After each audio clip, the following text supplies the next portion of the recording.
where I'm going to be calling... Prime Minister, come on, let's be having you. Gurry Sambrook's waiting. Gurry Sambrook. For one, sir. Mr. Speaker, this morning I had meetings with ministerial colleagues and others. In addition to my duties in this House, I shall have further such meetings later today. Gurry Sambrook. Thank you, Mr. Speaker. Over the last week, thousands of people across Frankly Great Park and South Northfield have done what's been asked of them to go and get a test because of a small number of South African variant cases in the constituency. Would the Prime Minister join me in thanking Dr Justin Varney and Councillor Simon Morrell and Birmingham City Council for everything they've done to be able to scale up mass testing across Frankly Great Park and encourage anyone who hasn't had a test so far to get one at one of the designated sites? Yes, indeed, Mr. Speaker. I thank my honourable friend for raising it, and I join him in thanking the NHS staff who are scaling up testings, the surge testing in the way that he describes, and I encourage everybody in the area, and indeed throughout the country, to get a vaccine when you're asked to do so. Let's come to the Leader of the Opposition, Keir Starmer. Mr. Speaker, can I begin by thanking everybody involved in the vaccine rollout? We've now vaccinated, I think, 12.6 million people. We're on course to vaccinate the first 4 priority groups by the end of this week. That's a truly amazing achievement. Can the Prime Minister confirm today that the Government will extend business rate relief beyond March 31st? I'm afraid, Mr. Speaker, I'm glad to hear him join in praise of the vaccine rollout, which is indeed, I think, a tribute to the NHS staff and the Army, the volunteers, and many, many others. And on his point about the extension of business rate relief, he knows that this government is committed to supporting businesses and people, livelihoods throughout the pandemic. That is what we will continue to do, but he should wait until the budget for the Chancellor to explain exactly what we're going to do.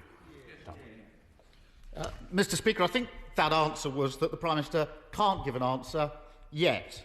But hundreds of thousands of businesses are affected by this. And the trouble is, Mr. Speaker, that businesses don't work as slowly as the Prime Minister. They need an answer now. As the British Chamber of Commerce says, businesses simply can't wait until the March budget. Let me try another vitally important question for businesses and for millions of working people. Can the Prime Minister confirm today that the furlough scheme will be extended beyond April? Mr. Speaker, I think most people in this country are aware that we're going through a very serious pandemic in which rates of infection have been steadily brought down thanks to the efforts of the British people. I think also members of this House are familiar with the notion that in just a few days we will be setting out a roadmap for the way out of this pandemic, a roadmap that I hope the Right Honourable Gentleman and his colleagues will support. Though the support, as we know, tends to be a transitory thing, Mr. Speaker. One week we have it, the next week we don't. But he won't have to contain himself for very long. Keir Starmer. Mr. Speaker, let me let the Prime Minister into a secret. He can take decisions for himself, and he doesn't need to leave everything to the 11th minute. If I were Prime Minister, I'd say to businesses, we'll support you now, we'll protect jobs now. Because the CBI, the Federation of Small Businesses, the Institute of Directors and the British Chamber of Commerce have all said the same thing. They all say, Prime Minister, they can't wait until the budget. The Prime Minister may disagree with me, but he's actually disagreeing with businesses. Why does the Prime Minister think he knows better than British business? Mr. Speaker, I think that most business people that I've talked to a great many in the last 12 months, would agree that there is no government around the world that has done more to support business, wrapping our arms around business. And actually, I'm delighted to hear this enthusiasm for business from the Labour Party when they stood on a manifesto to destroy capitalism at the last election, and indeed to dismantle the very pharmaceutical industry, Mr. Speaker, that has provided the vaccines on which we now rely. Will he now repudiate that policy, Mr. Speaker? Yes, Starmer. Mr. Speaker, we all know what the Prime Minister once said he wanted to do to business. We on these benches would rather listen to businesses. So we've no decision on business rates, no decision on furlough. Let's try another crucial issue. And Prime Minister, no excuse for delaying this time, because this has to be decided before the March budget, and the Prime Minister doesn't need to check with the Chancellor. So will the Prime Minister now commit to extending the evictions ban on residential properties beyond February the 21st?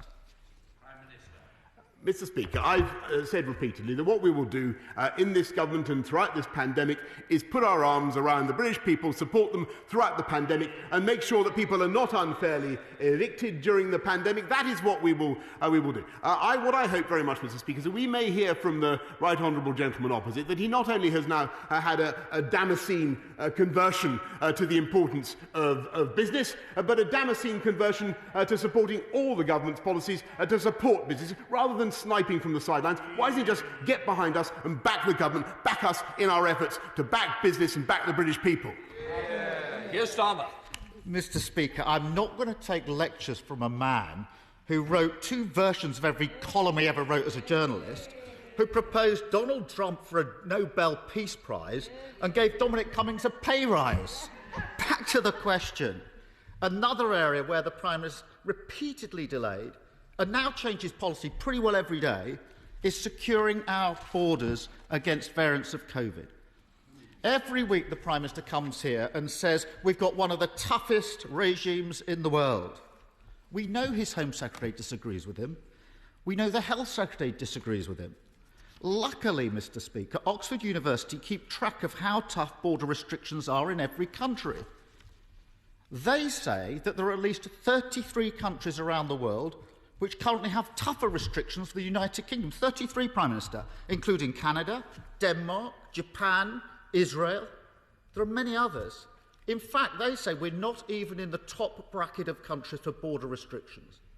50 days after we first discovered the South African variant, 50 days. How does the Prime Minister explain that? Mr. Speaker, there are some countries in Europe that do not even have a hotel quarantine scheme such as the one we're putting in on Monday. We have amongst the toughest border regimes anywhere in the world. And people should understand that on a normal day, Mr. Speaker, at this time of year, you could expect about 250,000 people to be arriving in this country. We've got it down to about 20,000, 5,000 of them whom are involved in bringing vital things into this country, such as medicines and food, as we discussed last week, and he agreed that was a good idea, Mr. Speaker. Unless he actually wants to cut this country off from the rest of the world, which I think last week he said he didn't want to do, unless, of course, he's changed his mind again, Mr. Speaker. I think that this policy is measured, it is proportionate, it is getting tougher from Monday. I hope that he supports it. Keir Starmer.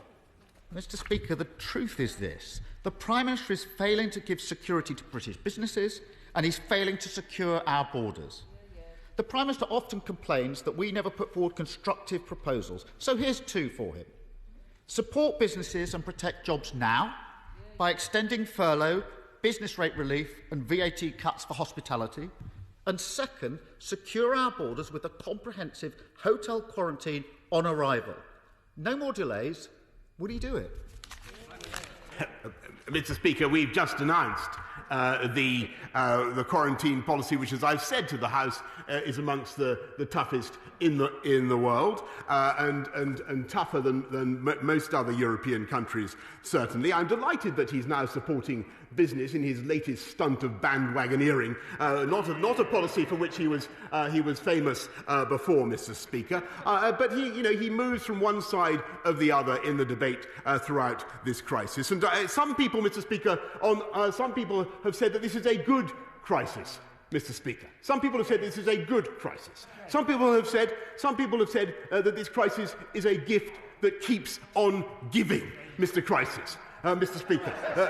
Mr. Speaker, those people sit on the Labour front bench. I think it is disgraceful that they should say those things. I believe this is one of the biggest challenges this country has faced since the Second World War. And thanks to one of the fastest vaccine rollouts anywhere in the world, I believe it is a challenge this country can meet and is meeting. And I believe that of that vaccine rollout programme, this House and this country should be very proud. Speaker, can I thank the Prime Minister for the decisions he took last year that have meant that the vaccine programme is in such a good position this week. Despite that success, it is vital that that programme keeps pace with the changing variants. Can he update the House on where the UK stands on ensuring that the UK supply chain is in place and that we don't get behind as the virus mutates? Prime Minister. My right honourable friend asks an extremely important question, and that's why we recently announced an agreement for 50 million doses with the manufacturer CureVac, because we believe that that may help us to develop vaccines that can respond at scale to new variants of the virus. And as the House will have heard from the Chief Medical Officer and the Deputy Chief Medical Officer and others, I think we're going to have to get used to the idea of vaccinating and then revaccinating in the autumn as we come to face these new variants.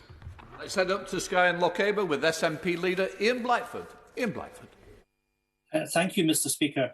New research from the Joseph Rowntree Foundation and the baby bank charity Little Village has revealed that 1.3 million children under 5 are living in poverty in the United Kingdom. This is a truly shocking figure that should make this Tory government utterly ashamed. The Scottish National Party has repeatedly called for a financial package to boost household incomes and reverse this Tory child poverty crisis. The Prime Minister has the power to tackle child poverty right now by making the £20 uplift to universal credit permanent and by extending it to legacy benefits. The Tory government's been stalling on this for months. Will the Prime Minister finally act, or will he leave millions of children out in the cold? Minister. Mr. Speaker, I think that the whole House in this country should be proud of the way we've tried to look after people, the poorest and neediest families throughout the country, not just with universal credit, which the party opposite would actually abolish, Mr. Speaker, but by helping vulnerable people with their food and their heating bills, the £170 million winter grant scheme, looking after people with the free school meal vouchers. And as I've said before, Mr. Speaker, we will put our arms around the people of this entire country throughout the pandemic. Let's return to Scotland with Ian Blackford. Ian Blackford. I have to say, Mr. Speaker, that was pathetic. That was no answer. We're talking about 1.3 million children under 5 in poverty. Let me quote, "She cried on her doorstep because I gave her nappies, wipes and winter clothes for her child. I went away with a lump in my throat." These are the words of Emily, a baby bank worker who's supporting families that the Tories have pushed into poverty through a decade of cuts. They don't need more empty words from a Prime Minister who simply doesn't care enough to act. Mr. Speaker, this morning a new report from Citizen Advice Scotland warned that Tory cuts could reduce the value of universal credit by as much as a quarter just when people need this money the most. Will the Prime Minister agree to meet with me and other opposition parties ahead of the budget for an urgent summit on tackling child poverty, or will he be yet another Tory Prime Minister who leaves a generation of children languishing in poverty? Mr. Speaker, I must say that I reject entirely what the Right Honourable Gentleman has just said, because I don't believe that any government could have done more to help the people of this country throughout this pandemic, and we will continue to do so. And yes, of course, we bitterly lament and reject the poverty that some families unquestionably suffer. And it is tragic that too many families have had a very, very tough time during this pandemic. But we will continue to support them in all the ways that we have set up. And I may say to the Right Honourable Gentleman, there is a profound philosophical difference between him and me. Because the Scottish Nationalist Party is morphing into ever more a left-wing party that believes fundamentally. There you go, Mr. Speaker. That believes fundamentally that it is the duty of the taxpayer to pay for more and more and more. We want to get people into jobs, Mr. Speaker, and it's getting people, and it is in that respect that the Scottish Nationalist Party is, I'm afraid, failing their... Well, Prime Minister, we both know that you're only teasing him and we're trying to wind up the leader of the SNP. Please, let's drop it. Let's move on, because Lee Anderson is waiting for you. Lee Anderson. Thank you, Mr. Speaker. A new Freeport for the East Midlands will create over 60,000 new jobs and provide a massive boost for employers such as Cornton Engineering and Abacus in Ashfield. After decades of neglect from Labour MPs, we now feel a sense of hope in the red wall seats. My mum and dad voted Conservative for the first time at the last general election and were touched when the Prime Minister acknowledged their votes were lent. Could my right honourable friend, the Prime Minister, please reassure my mum and dad, my friend, my family and all my constituents that our area will never be let down again? Prime Minister. Absolutely, Mr. Speaker, and I thank my honourable friend for everything he's doing for Ashfield, and he and I have had enjoyable times campaigning for the people of Ashfield, and we'll continue to do so. And I can tell Paul and Jenny that our commitment to levelling up is absolutely rock solid throughout this country. Let's head to marry on it with Liz Saville-Roberts. Liz Saville-Roberts. Diolch yn fawr iawn, Lefarydd. We've just heard the government claims to have a levelling up agenda, underpinned by a research and development roadmap. The trouble is, the Tories' track record on this isn't good. In fact, it's abysmal. Wales receives the lowest R&D spend per person of the four nations, at around 40% of spend per head in England. And Westminster's obsession with the golden triangle of Oxford, Cambridge and London shows no sign of abating. Will he now commit to a fairer, devolved R&D funding settlement to the Senedd? Or is he content for Westminster's roadmap to be Wales's road to nowhere? Prime Minister. Mr. Speaker, I'm afraid I think she's doing Wales down, and the people of Wales down, and the ingenuity of Wales down, because I think about a quarter of the airline passengers in the world are borne aloft on wings made by the Welsh aerospace sector, Mr. Speaker. Bridgend is going to be one of the great centres of battery manufacturing in this country, if not the world. Wales is at the cutting edge of technology under this government's plans for a record spending on R&D, £22 billion by the end of this Parliament. Wales, along with the whole of the rest of the UK, will benefit massively. Let's head to Cheshire with Dr. Keir Mullen. Dr. Keir Mullen. Thank you, Mr. Speaker. The UK has fallen behind Europe in untapping the potential of geothermal heat and energy in places like Crewe. Will the Prime Minister meet with me to discuss how we can ensure geothermal helps us build back better with a revitalised package of incentives for industry? I thank my honourable friend for the excellent point he makes about Crewe and the way it's now in the forefront of deep geothermal energy exploration, and very happy to meet with him to discuss what we can do to further geothermal energy in Crewe, diary permitting, Mr. Speaker. Let's wander up to Bolton with Yasmin Qureshi. Yasmin. Mr. Speaker, this government said that no council would be suffering as a result of the pandemic. And the Chancellor said that he would do everything, whatever it takes, to help them. Yet the Tory-controlled Bolton Council has just announced 35 million cuts in pounds and an increase in the council tax budget for 3.8%. Can the Prime Minister assure my constituents and my town that that money will be given to them, or will this join a long list of Tory failed promises? Minister. I want to congratulate, Mr. Speaker, the great Conservative-controlled Council of Bolton for everything they're doing and continue to do throughout this pandemic to look after the people of Bolton. I know what incredible work local officials do, and I thank them very much for it. And we believe, since we believe so strongly in local government, Mr. Speaker, as a creature of local government myself, I'm proud that we've invested £4.6 billion in supporting local government just so far in this pandemic. Sajid Javid. Mr. Speaker, from rainforests to coral reefs, the world's ecosystems are at risk of catastrophic decline. That was the conclusion of the Dasgupta review last week, which my right honourable friend rightly welcomed. This threat to our biodiversity is not just a moral failure, it is economically short-sighted too. When I asked Professor Dasgupta to carry out this work, he told me that it would not be complete until after the UK had hosted the COP26 summit. But now, given that the summit has been delayed until later this year, and that it will take place alongside our presidency of the G7, does my right honourable friend agree with me that the UK has been presented with a unique opportunity to show global leadership on how we can better protect our most precious asset, nature? My right honourable friend is absolutely right. And I thank him for what he's doing himself in this area. And I want the House to know that we want our COP, the UN COP26 summit, to be a landmark event, not just for tackling climate change, but also in biodiversity. And I think it's high time that the leaders of the world took a step to reverse the loss of habitats and species that we've seen over the last century. Let's head up to Oxfordshire with Layla Moran. Layla Moran. Thank you, Mr. Speaker. It's estimated that up to 400,000 people are living with the debilitating effects of long COVID, and some of these are NHS heroes who caught COVID in that first wave.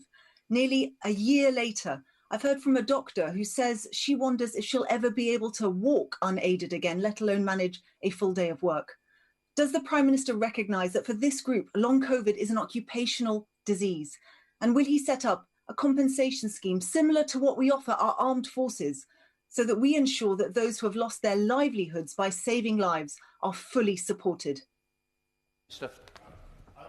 Thank the honourable lady, because she's right to highlight the incredible sacrifice and effort of NHS staff, many of whom sadly have contracted COVID in the course of their duties, and a great many of whom have sadly continued to be affected by that disease. We must study the long-term effects of COVID and make sure that we continue to look after our wonderful NHS staff throughout their careers. To Yorkshire with Julian Sturdy. Julian Sturdy. Thank you, Mr. Speaker. Can the Prime Minister confirm today that all students will be back in school no later than the 8th of March and commit to starting any phased return straight after half term, so that the really damaging effects of being away from school are not drawn out for any longer than is absolutely necessary? Mr. Speaker, I can certainly confirm that we're going to do everything we can, and I know that that's the settled will of most people in this House to get our kids, get school children back on March the 8th, if we possibly can. I'll be setting out for my honourable friend as much as we can say on Monday, and then in the week of the 22nd, we'll be setting out a roadmap and setting out the way forward for schools. But we've got to make sure we keep this virus under control, Mr. Speaker. It is coming down, but we cannot take our foot off its throat. Let's head up to the North East with Ian Mearns. Ian Mearns. Very grateful, Mr. Speaker. Having sat on the HS2 Hybrid Bill Committee for 15 months, I was a sceptic as to the economic benefits of the project for the North East. But HS2 is going ahead, at least in the south. It's therefore crucial that the eastern leg of HS2 goes ahead, not just for Yorkshire and the East Midlands, but also for the North East. The Prime Minister has made repeated promises to the people of the North East of his intention to level up and to connect and create opportunities for people here in places like Gateshead. So as we strive to recover from the damage done to so many families and businesses by the pandemic, will the Prime Minister commit to beginning the work on the eastern leg of HS2, starting in the North East, to run simultaneously with the construction in the south, so that our region is not forced to wait another couple of decades for 21st century rail connectivity? Prime Minister. Mr. Speaker, I can certainly confirm that we are going to develop the eastern leg as well as the whole of HS2, and he'll be hearing a lot more about what we're going to do with our national infrastructure revolution, Mr. Speaker, and about what we're going to do to improve not just rail transport, but road transport as well in the North East. Let's head south to Caroline Nancy, who's audio only. Caroline Nancy. Thank you, Mr. Speaker. There is no shortage of commitment or compassion in my town of Eastbourne for homeless people who are vulnerable and need complex support. However, neighbouring Brighton continues to send its homeless to our town, and we do not have the resources to meet this need. 3 homeless people have died, and I believe there will be inquests. Brighton is not engaging with Eastbourne's council in any meaningful way, and a further 51 placements have been made in recent weeks. Will my right honourable friend join with me in urging immediate engagement from Brighton and Hove council leaders on this as a matter of urgency? Yes, indeed, Mr. Speaker, and I thank Brighton Council and for cooperating with Eastbourne Council in getting this done. There must be cooperation. No one in this country should be living rough or sleeping or homeless, sleeping rough or being homeless as a result of this pandemic, or indeed through any other cause, Mr. Speaker. We've invested 700 million this year to help people off the streets. It continues to be a national priority, and I'm grateful to my right honourable friend, the Secretary of State for Communities and Local Government, for what he's doing and the various task forces that are currently at work to prevent people coming out on the streets again as we lift the restrictions. Let's head to South Wales with Geraint Davis. Geraint. Mr. Speaker, at DVLA in Swansea, there had been 526 cases of coronavirus since last September, when the Prime Minister told us, at Prime Minister's Question Time, all staff who can work from home are working from home. Yet in March last year, 250 people were working on site. Now the numbers are in their thousands, facing a more infectious and widespread disease. And yesterday, 90 people were sent home following the latest outbreak of coronavirus just before the weekend. So given that BT are on standby to install home secure technology to allow home working, will the Prime Minister meet with me and the union PCS ahead of the strike ballot next week so that workplace numbers can be reduced until the vaccine is rolled out to keep people safe and to avoid an unnecessary strike?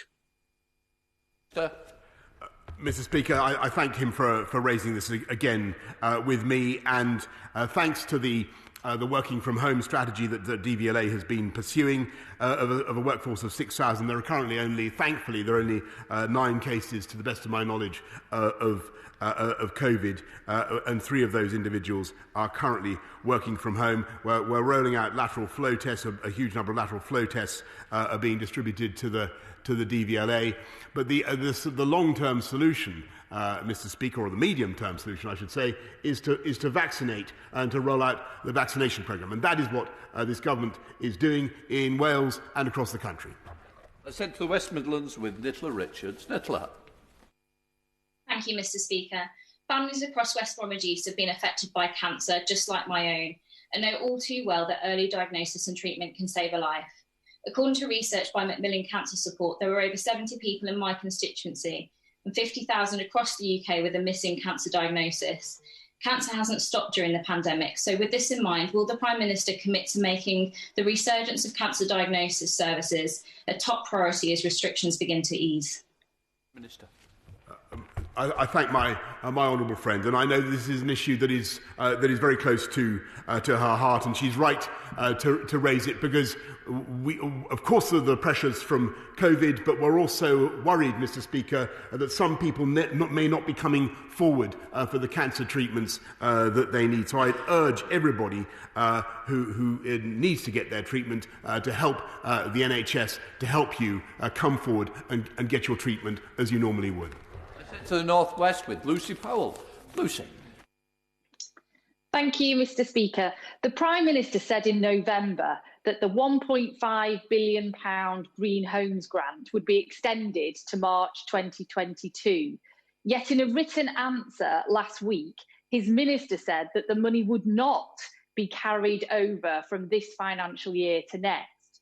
With just 7 weeks to go, a paltry £71 million has been spent so far. So why is he cutting £1 billion from the Green Homes grant that he promised for businesses, homeowners and the environment? She's on to something, but she's barking up the wrong tree, Mr. Speaker. The problem with the Green Homes grant is not that we're not cutting it. The problem is there hasn't been enough take-up, and we want to encourage people to take it up and make use of the opportunity to reduce the carbon emission of your homes. Let's head south to Sir Roger Gale. Sir Roger. The Prime Minister has said, and he's written in his foreword to the Environment White Paper, that he's pledged to protect the countryside. Mr. Speaker, the countryside is more than just a bit of green belt around the home counties. In Westgate and Birchington and Herne Bay, in my own constituency, and indeed across much of the Garden of England, there are plans to smother acres of prime agricultural land in housing that is not needed for local people, but that is needed and required to grow the crops to reduce the amount of food that we import at a cost of carbon emissions. So if the Prime Minister is the friend of the countryside, will he announce an immediate moratorium on the use of all farmland for housing while the whole policy is reviewed? Mr. Speaker, I think I just heard the honourable gentleman say that he wants an immediate moratorium on the construction of all housing. Maybe I misunderstood. I don't think that to be realistic. But what I can certainly tell him is that we will take very seriously the points he makes. I know that my right honourable friend, the Secretary of State for Communities and Local Government, has met him and will be glad to meet him again to discuss the subject he raises. But this government's commitment to nature and to the countryside is unmatched. We've just consecrated 30% of our land surface, Mr. Speaker, to nature. Let's head up to Airdrie with Neil Gray. Neil Gray. Thank you, Mr. Speaker. I had a meeting recently with the PCS about public sector pay and heard from constituents in Shotts and Calderbank who work for UK government departments.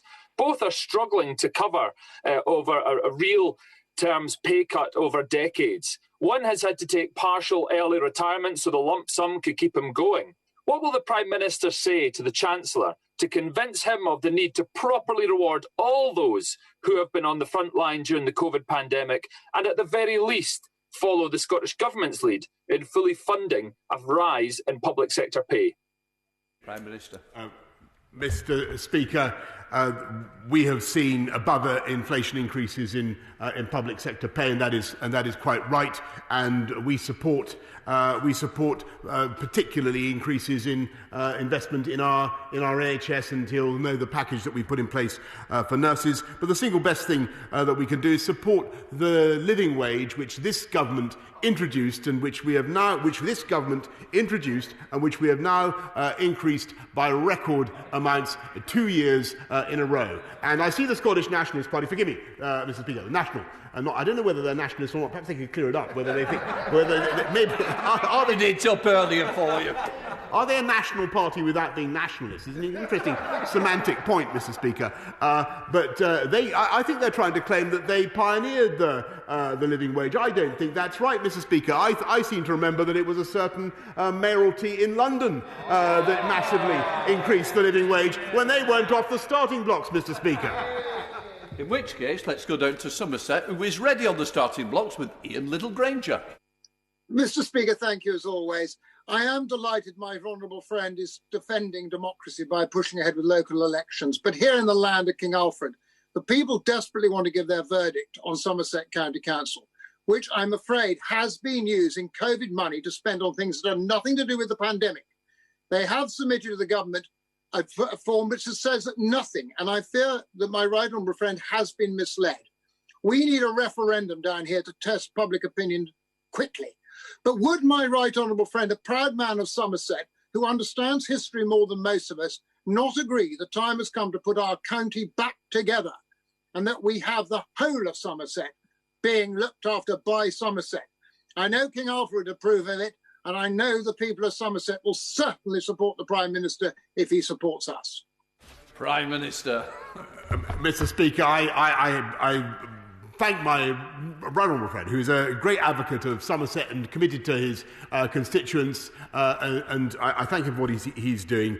He's raised this now twice with me, and I thank him for that. But my humbly suggest that the best way forward is for the consultation to proceed and for local people to decide what the best form of government, local government, is that they want. Let's head for our final question from Northern Ireland with Gregory Campbell. Gregory Campbell. Thank you, Mr. Speaker. Prime Minister, you're aware now of the problems we warned about over many months before the Northern Ireland Protocol was introduced. These problems are scheduled to get worse from April. Can you outline a timeline where people in Northern Ireland, and indeed all across the UK, as indicated in the e-Parliament petition last week, when all of us can enjoy free trade across the nation including from GB to NI, as every other independent trading nation enjoys. Yes, indeed, Mr. Speaker, and I've made it absolutely clear to our EU friends and partners that we want to make our relationship work, but it is also absolutely essential that there should be untrammelled free trade exchange of goods, people, services and capital through all parts of the UK, and we will do everything we can to ensure that that is the case, including, as I've said in the chamber before and to his honourable colleagues, including invoking Article 16 of the Protocol if that is necessary.